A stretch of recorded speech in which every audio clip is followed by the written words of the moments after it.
This is the last part that we're going to work on. This is a drip pattern for walking and maybe a brisk walk, not quite a run. I mean, if you want to run, go for it, but we're not going to run that far.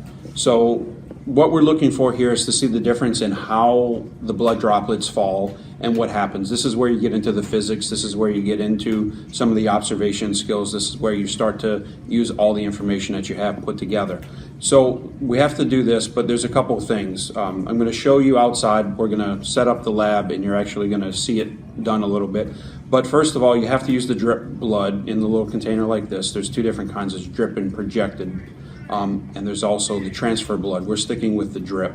So we are going to hold the blood bottle upside down. We're going to squeeze it. And as you squeeze it, what you want to do is you want a couple drops to fall. And you should hear them hit the paper on the bottom. And once that hits the paper, then you're going to walk a little, you're just going to walk at a normal pace. And when you get right to the end, right before you get to the end, just turn the bottle up so that you don't spatter blood on the carpet, on the floor, wherever we're at. And so that's going to take care of the one. What you then want to do is on the other side of the paper, you're going to turn around and you're going to let a couple drops fall down to the ground again. And then once you hear those two drops hit, maybe three or so, it doesn't really matter. As long as a couple drops have hit, you're going to walk faster than you did the other time. And the important thing right here is to keep the pressure on the bottle the same. Because if you squeeze the bottle harder, as you walk faster, you get the same results as if you squeeze the bottle lighter and walk slower.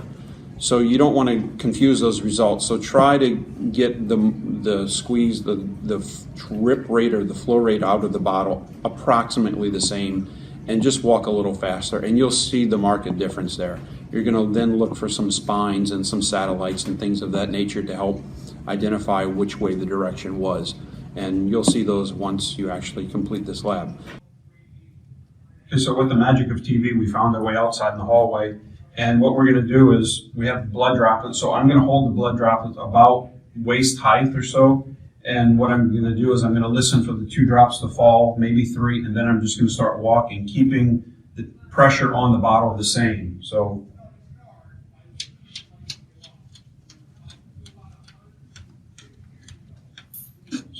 and all you have to do is turn this up, but I can hear them drop as I fall, and you'll hear that. I'm not sure if you're going to hear it in the video.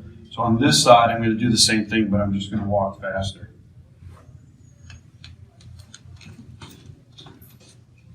And it's that simple. So now what you're looking for is you're going to come over and you're going to look at your patterns, and you'll see the difference in them. And you're going to look for distances and see how that changes and how the pattern actually changes based upon your movements here. And that's what you're looking for in this part.